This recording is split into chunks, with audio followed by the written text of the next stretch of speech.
The endless road home. The other day, my ex-husband and I were talking about our old vacations, which were never actually vacations, but twice-a-year runs to take our kids to either boot camp or Army Advanced Individual Training, or AIT. During the course of our conversation, we were reminded of one of our last trips and how everything went sideways. We recalled that we'd had to go to Missouri to pick up our son from AIT and printed out the directions from MapQuest. The trip down Missouri was normal, nothing strange at all. Instead, we got there around 8 p.m, settled in and slept. The next day, we took a pretty rush look around the base, walked through the museum, and decided to leave around 2 o'clock in the afternoon. As we had done before, we decided to use the directions we already had, but just in reverse. For the first few hours of the trip, that worked fine, and nothing struck either of us as being out of the ordinary. However, once we crossed into Iowa and it started getting dark, things began to get strange. The first odd thing was that I got violently carsick. We had to stop every 20 or 30 minutes and wait a few minutes for my queasiness to pass. I've never been carsick, not before then and not since. But that wasn't the weirdest part. As I said, we just used the same directions in reverse to get back. But once we hit Iowa, the roads, I just don't know how to explain it best. We followed the directions exactly, with no variations. We were so cautious because obviously this was pre-GPS, or so at least we didn't have it. We barely had cell phones and we'd gone off the trail. It would have been a pain in the ass to get it back on. We would see a sign for a town with an arrow, you know the ones, Iowa town, 13 miles, and then drive for an hour and come across the same sign for the same town. I know that doesn't sound very impressive in writing, but living it was another matter, and it kept happening. We would see the same town sign 2 or 3 times, and we absolutely should not have. The oddest thing, it took us around 10 hours, no joke, to get through Iowa. It didn't take us near that long on the way down. The whole trip down was maybe 10 or 11 hours, and yet it took that long just to get through Iowa. And my being sick is not what caused the time delay. We stopped often, yes, but never more for a few minutes, because we all just wanted to get home. It was always just long enough for the queasiness to let go, which oddly enough it did very quickly once I got out the car. The entire experience was surreal and very difficult to put into words. We've tried every explanation to square this away, but nothing fits. Something was not right that night, and we all have often wondered. It was literally the longest night of our lives. That sounds all kinds of dramatic, but for a while we all wondered if we would ever get out of the whole situation. At the time it wasn't scary. It was just so frustrating, and even that was very muted. My family has a dark sense of humour, so we tried to crack jokes about it. Are you sure you didn't take a turn into the Twilight Zone? Even though we all knew something wasn't right, we tried to laugh it off. So to some of the examples of what was surreal, we saw nothing that looked familiar. Yes, it was dark and not somewhere we'd been before, but on the way down there were things we saw and took notice of. There was this little town we went through that was, well, odd.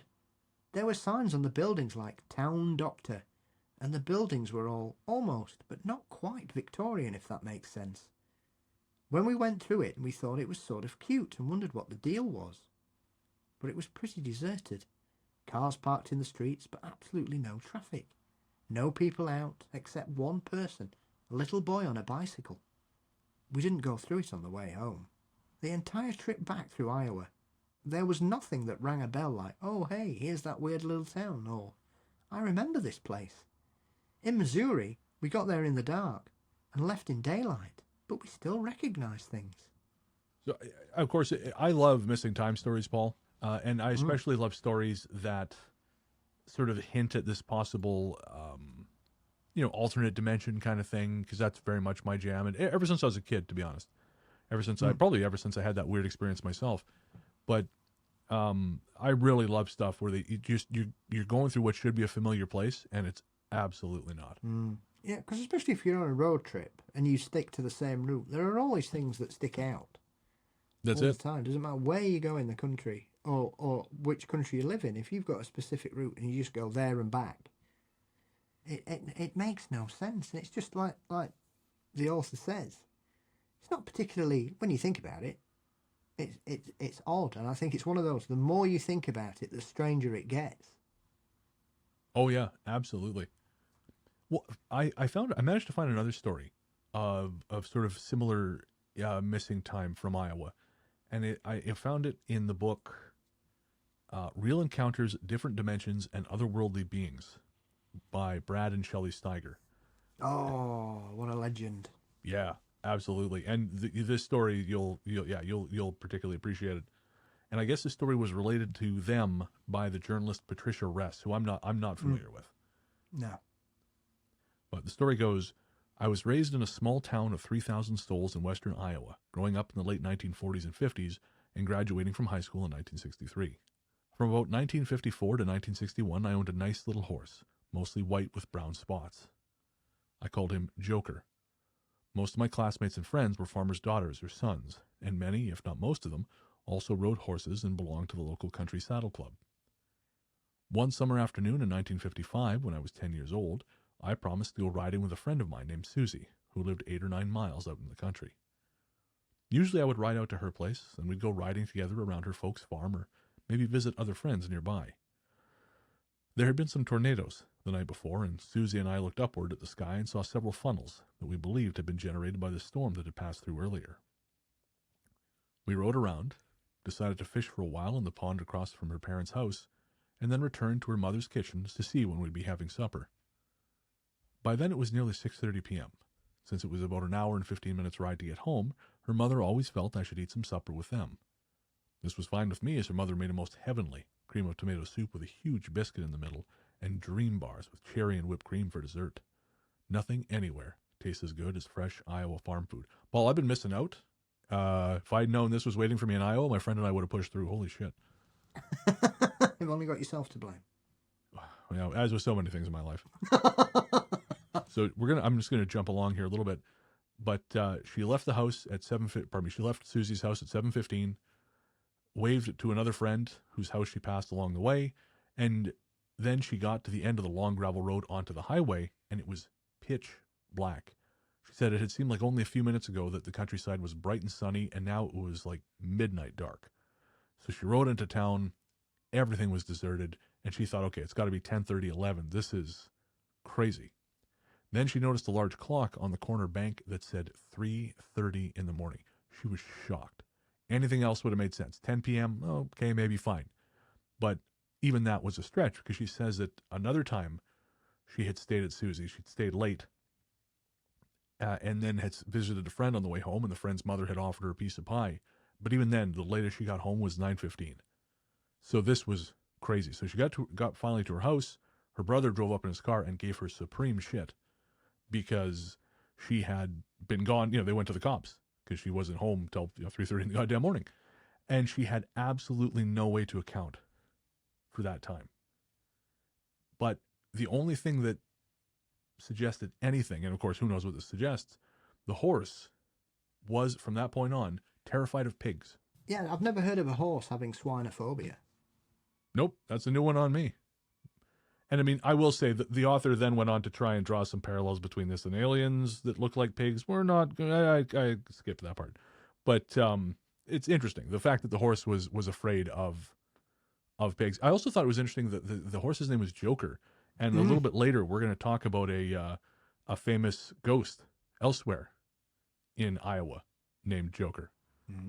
So that was, sort of interesting. Yeah, once again, it's one of those stories that the more you think about it, the stranger it gets. Because at the end of the day, it's just a young lady riding home on a horse. It just happens to take 5.5 hours instead of 30 minutes.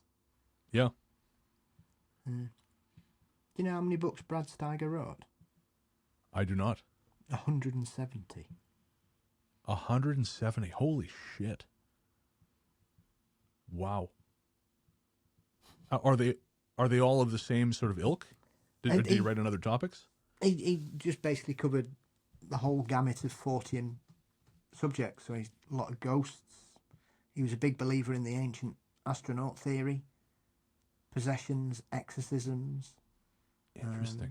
His second wife, Shelley, who he co-wrote a lot of books, was a minister, I believe. Oh, okay. I mean, he only passed away 5 years ago. He's one of those people. He seems to have really dropped off the map in the last 10, 15 years. I wonder if it was just an infirmity thing. I'm not sure, because I mean, he was I've heard him interviewed several times. He's one of those people. Yeah, he's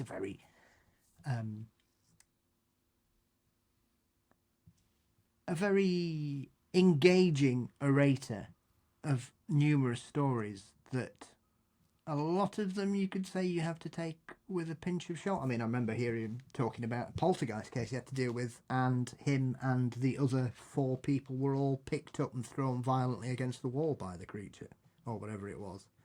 Right. So this is the I caught a fish that's this big of poltergeist cases. Yeah. Right. But he was also a very, I mean, I've heard him talk about a very deeply intelligent man. He's one of those people I could listen to him. I might not believe what he's telling me, but he was a wonderful storyteller, a great orator. Interesting. But yeah, he wrote so many books. I think he probably, the last time I looked, he'd sold over 15 million copies. Wow. He was a massive. Even if you divide that by 170 books, that's still a lot of copies. That is a different era of paranormal publishing. Yeah. Some of the books that came out in the 70s, 80s, and 90s, the sales are just eye-watering. Oh, I can't imagine how many, for example, the Mothman Prophecies has sold. Mm-hmm. Mm-hmm. It's things like the old Reader's Digest book clubs and things that did really well for a lot of them. I know John and Ann Spencer's Encyclopedia of Ghosts sold over 500,000 copies, and the majority of those were through Reader's Digest sales. No way. Mm. All right. So I should be talking to Reader's Digest. Possibly through that time machine you're going to invent for me. But yeah, a great story. Strange. And one of those weird stories that's got that, like you say there, that little twist in it that horse is called Joker. Yeah. It's bizarre. And honestly, the road trip one is bizarre too. The one that sort of we started with. Mm. Again, just this notion that you're stuck in some liminal space. And I've heard a few of those. I've seen a few of them on Reddit. But some of them you think, okay, well, you've seen a lot of more horror movies. Like, even with this one, to be honest, The Little Boy on the Bicycle, that's very similar to In the Mouth of Madness. To the point that somewhere in the comments, someone actually made that reference. And the person claimed not to have seen the film. I mean, who's to say? Mm. You do wonder, though. Mm. But for me, I think the thing about stories like that is that, and I don't mean this disrespectfully, it's peculiar in its banality. Right. Nothing terrifying happens. It's just a collection of strange events linked together that don't make sense when you look at them overall. If you take them all in isolation, they're nothing special. But when you look at it all together, then it goes from a strange road trip to something a little bit more surreal. Yeah, a little bit. Whereas if it was an exaggeration, there would be things in it that would make you go, That's true. Yeah, that's very true. I mean, although I will say some of these scammers are getting a little more clever with that kind of shit. They're getting a little bit smarter in how they present their stories. But no, I do agree. I think it's just uneventful enough to have the ring of truth. And the MapQuest thing. I mean, I'm always a sucker for anyone. As a former user of MapQuest printed directions, Paul, I have a great deal of sympathy. No idea what that was.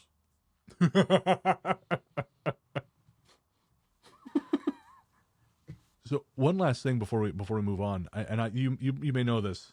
I love to try and find stories, especially when I've got the time, when I can get my fucking brain to focus long enough to like really prep an episode in advance. I love trying to find stories that you haven't already heard. Yeah, send me a link in the daytime when I'm supposed to be doing my normal job, and I'll probably misread it. I did a little bit of looking, and these folks were probably taking their kids. They were taking them to AIT in Missouri. They were probably going to Fort Leonard Wood. Mm. Which is, it's where you go for that kind of training down there. Apparently some folks call it Fort Lost in the Woods. But are you familiar with the Fort Leonard Wood story of the ghosts who will get you drunk?